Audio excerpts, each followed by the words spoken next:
नमस्कार दर्शक बंधु मुझे श्री रंधा चैनल को आपण समस्त को बहुत बहुत स्वागत जनाऊँगी। दर्शक बंधु आज आम कार्तिक मास स्पेशल हबिसा डालमा बनैबा। रेसिपीटी बनैया बहुत सहज, आम स्वास्थ्य पक्ष से हितकारी। आप हबिसा न करुले हबिसा डालमा को घर निश्चिंत बनातु। आशा करी रेसिपीटी आपण समस्त को बहुत पसंद आसो। जदि मोर रेसिपीटी आपण मानक पसंद लगुए वीडियो गोटे लाइक कमेंट शेयर करदेवे एवं यही नुआ नुआ वीडियोर नोटिफिकेशन पाइबापी चैनल को सब्सक्राइब कलापर पाखर थिबा छोट बेल आइकन को प्रेस करदेवे। तेबे चलंतु डेरी न करी आज रेसिपीटी को देखि नबा।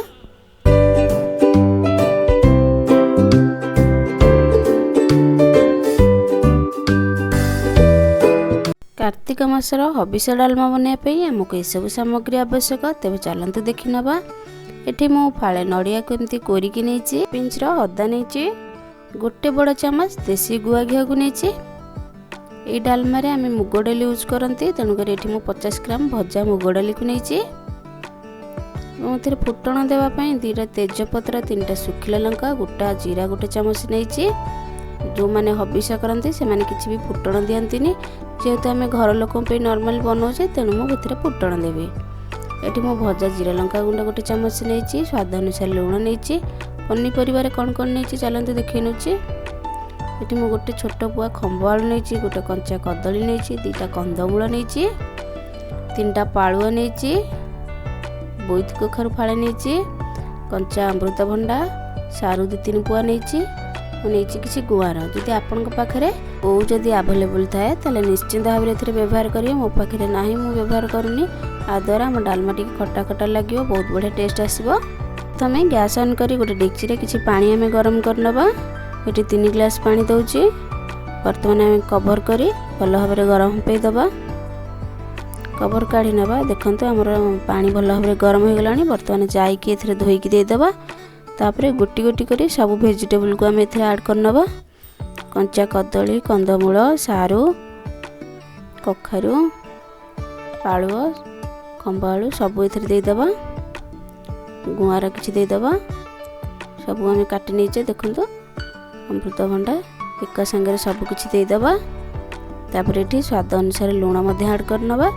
ए डालमा रे हळदी पड़ेनी, तेणु कर आम हळदी एठी यूज करबानी। आम कखारू पकाउछे सेइथिरे ही यार नेचुरल कलर पळे आसीबो। कवर करी आम पनीपरिबा को 7 ରୁ 8 मिनिट पे सिझिया पे दबा।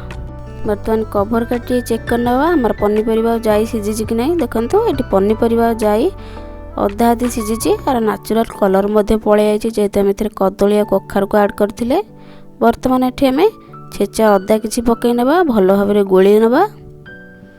आ द्वारा बहुत बढ़िया बास्ना आसथे हमर डालमा रे। कवर करी आ 4 ରୁ 5 मिनिट आम सिझिया पे दबा।